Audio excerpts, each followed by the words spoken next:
गौरा जी नैहर चल गई उसके तब भोले बाबा गैना मनावे तब छुड़ी लेके गैना के ले लक्ष्मी ना कैसे कैसे तमु के मना के लेके आई जब रूस के गईली कह के गईली ए जीता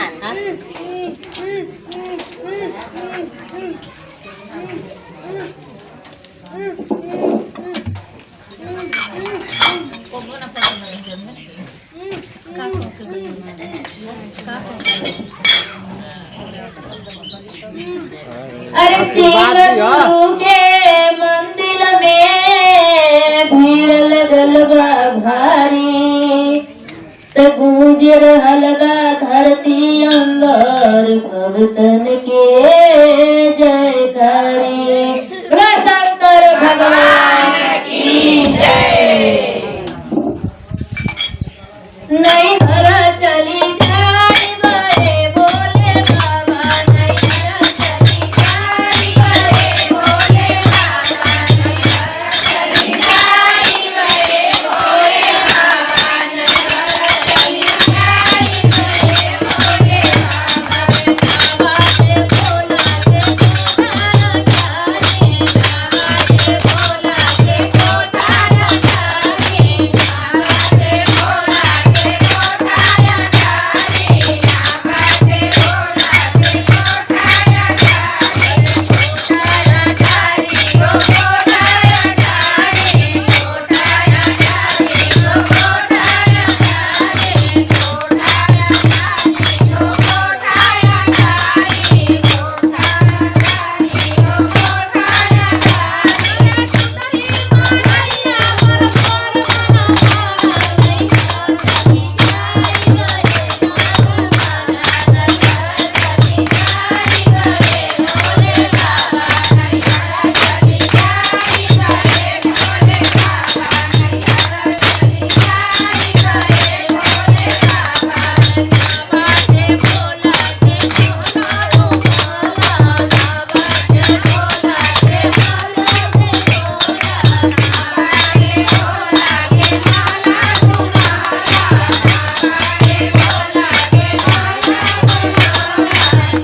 वीडियो को लाइक और चैनल को सब्सक्राइब करना ना भूले और कमेंट में हर हर महादेव जरूर लिखे।